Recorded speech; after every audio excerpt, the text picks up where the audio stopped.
बेरोजगारी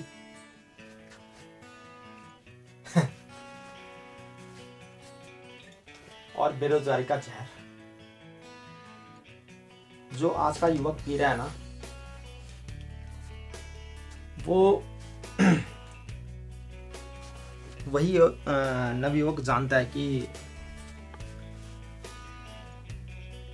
जो पल पल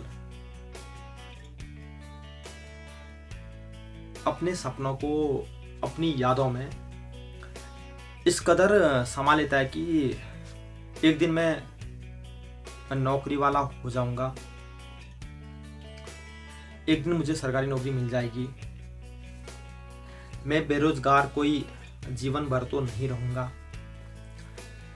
आज मेरे पापा भले कितना ही कह दें कि तू भर्ती की तैयारी कर या तू इस एग्जाम की तैयारी कर, इसमें क्वालिफाइड हो जा, तब तुझे जॉब मिलेगी।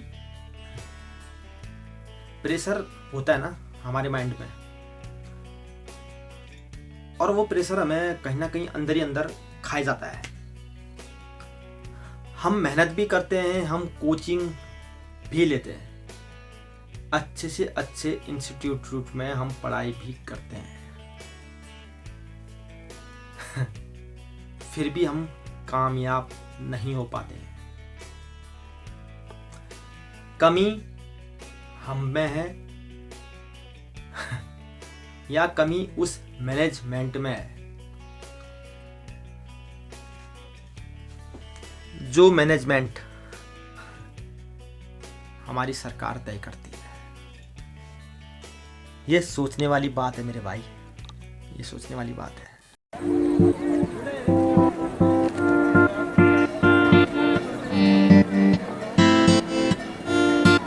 Welcome back to my YouTube channel the humanist के एक और खूबसूरत से व्लॉग में आप सभी लोगों का तहे दिल से स्वागत है दोस्तों। तो भाई आज का टॉपिक लगभग आप समझ चुके होंगे, क्योंकि दोस्तों अनएम्प्लॉयमेंट जिस कदर भारत में बढ़ता जा रहा है, ये एक चिंता का विषय है। गाइज मैं इसलिए कह रहा हूँ क्योंकि मैंने अपनी लाइफ में कई भर्तियां दी, कई परीक्षाओं को क्वालिफाइड भी किया, बट उसके बावजूद भी मेरा चयन नहीं हो पाया। तो एग्जैक्टली मैं अच्छी तरह ये समझ सकता हूँ कि भाई जब एक बंदा मेहनत करता है, सुबह 4 बजे उठता है, दौड़ता है, वो ये नहीं देखता है कि मैं जंगल में दौड़ रहा हूँ, कच्चे रास्ते में दौड़ रहा हूँ या सड़क पर दौड़ रहा हूँ, बट अपनी मेहनत वो लगातार कंटिन्यू करता रहता है। और उसके बाद जब वो भर्ती में जाता है या किसी फॉर्म को भर के, विज्ञप्ति जो आती हैं, आपको पता है कि भाई फॉर्म भरने पड़ते हैं उसके लिए, तो उसमें भी उसको नाकामी हासिल होती है। वो किसी भी क्षेत्र की नौकरी हो, भले वो क्लास 4 की ही क्यों ना हो। गाइज अभी तो देख के काफ़ी अजीब सा लगता है कि मतलब एक बीकॉम बंदा भी 4th क्लास की जॉब के लिए अप्लाई करता है, फॉर्म लेता है, वो विज्ञप्तियाँ आती हैं और दुकान से जब वो फॉर्म भरता है या ऑनलाइन भेजता है या पोस्ट द्वारा, तो उस समय उसको ये भी फील होता होगा कि यार जो इतनी मैंने पढ़ाई की, जो मैंने बीकॉम किया, मैंने बीएड किया, तो इस 4th क्लास जॉब के लिए किया। और पता है उसका दिल कब टूटता है, जब वो 4th क्लास जॉब में भी उसका चयन नहीं हो पाता है। दोस्तों ये काफ़ी हास्यास्पद है कि एक तरफ जाम कहते हैं कि यार हमारा इंडिया तरक्की कर रहा है, नाम कमा रहा है, बट ये भी एक सोचने वाली बात है कि यार एक पढ़ा लिखा उजागर व्यक्ति 4th क्लास का फॉर्म भरने को मजबूर आखिर क्यों है। दोस्तों कहीं ना कहीं कुछ ना कुछ तो गड़बड़ी हो रही है। आपने गौर किया होगा कि खासकर हमारे उत्तराखंड के अंदर जो नवयुवक हैं मेरे भाई लोग, वो भर्ती की काफ़ी तैयारियां करते हैं, क्योंकि उनके पास कोई ऑप्शन ही नहीं होता है। और भर्तियां देखा जाए तो जीडी की ही जो पोस्ट हैं वो ज़्यादातर आती हैं। तो दोस्तों जीडी के लिए जब वो अप्लाई करते हैं तो मेहनत वो पिछले 3-3 सालों से करते हैं भरपूर यानी कि अपने शरीर को तोड़ देते हैं, हड्डियां तक को, मतलब वो एग्जैक्टली अगर आप ये समझ रहे हैं कि हड्डियों को वो तोड़ देते हैं, वो बिल्कुल सच है।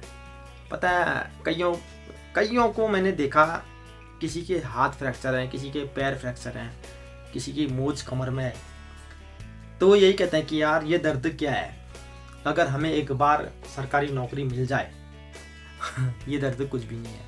बट उसके बावजूद, उतनी मेहनत करने के बावजूद भी उनको जॉब हासिल नहीं होती है। दोस्तों ठीक है यार, हमारी सरकार कहती है ना कि हम तरक्की कर रहे हैं, हिंदुस्तान एक अग्रसर भूमिका निभा रहा है सारी कंट्री के ऊपर। दोस्तों बट सोचने वाली बात यह है, बेरोजगारी क्यों है?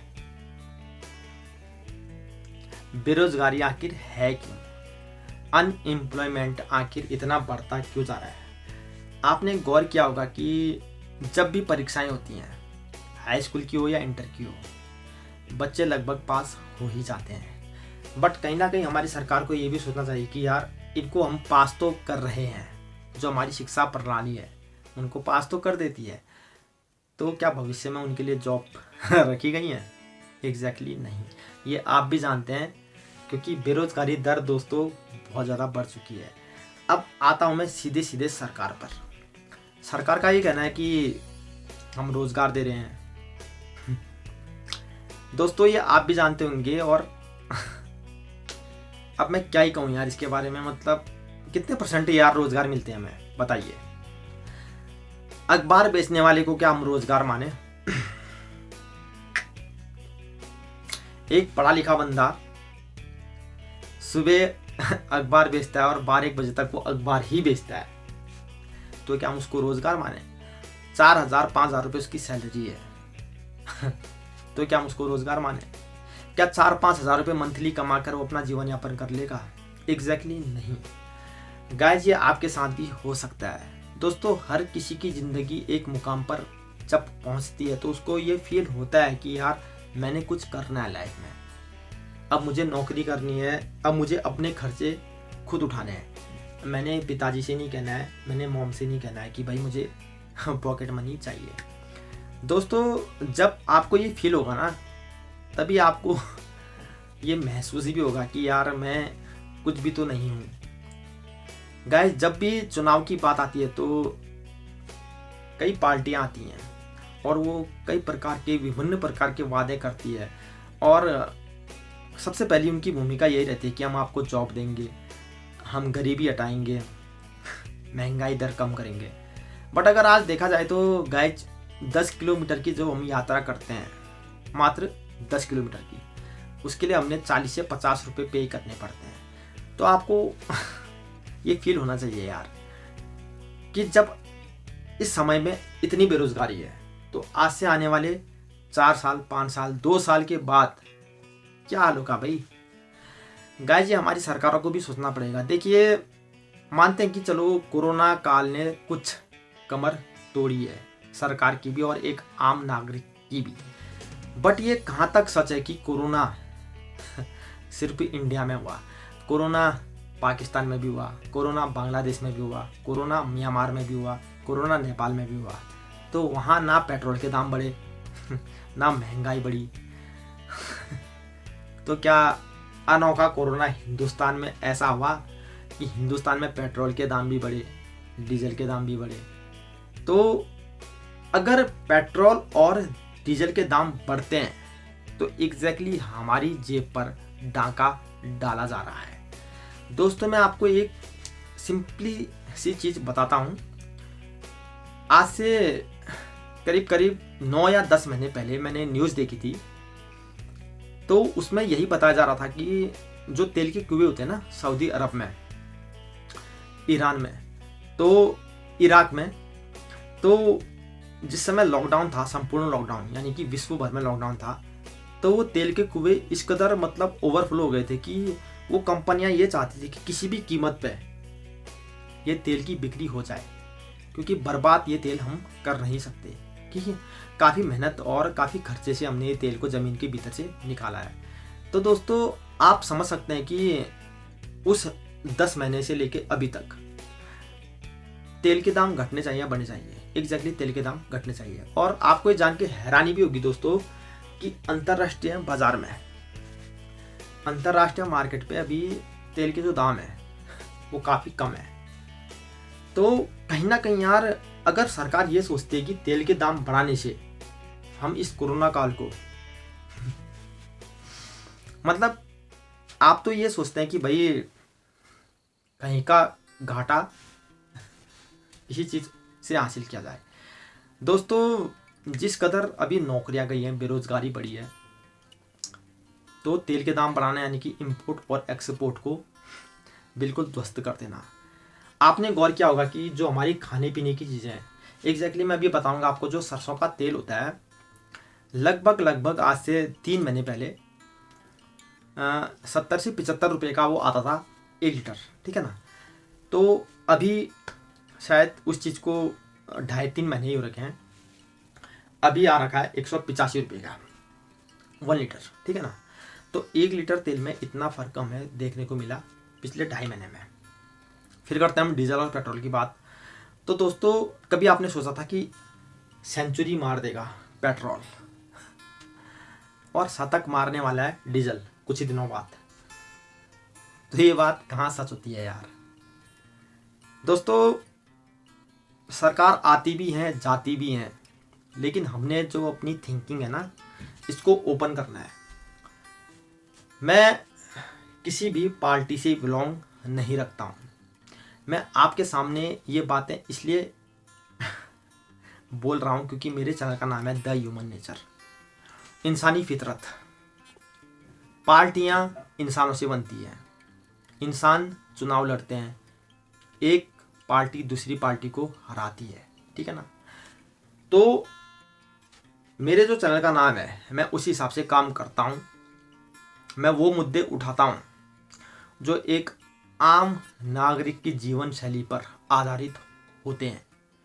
मुझे किसी पार्टी से किसी भी तरह का कोई लगाव नहीं है।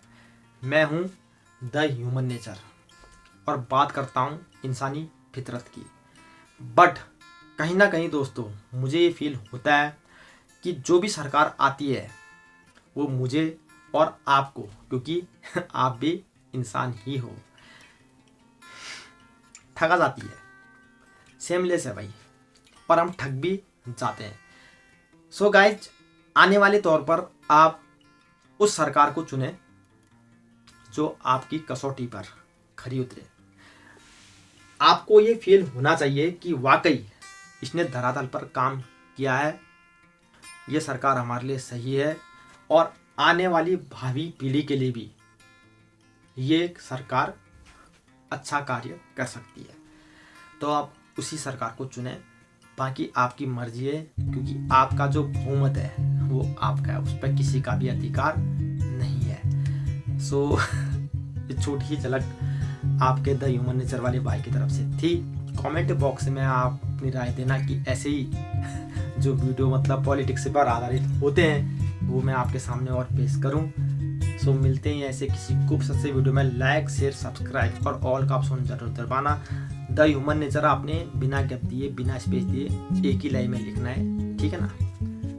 तो मिलते हैं फिर ऐसे किसी खूबसूरत से वीडियो में, तब तक के लिए रखिए अपना ख्याल। टेक केयर, जय हिंद दोस्तों।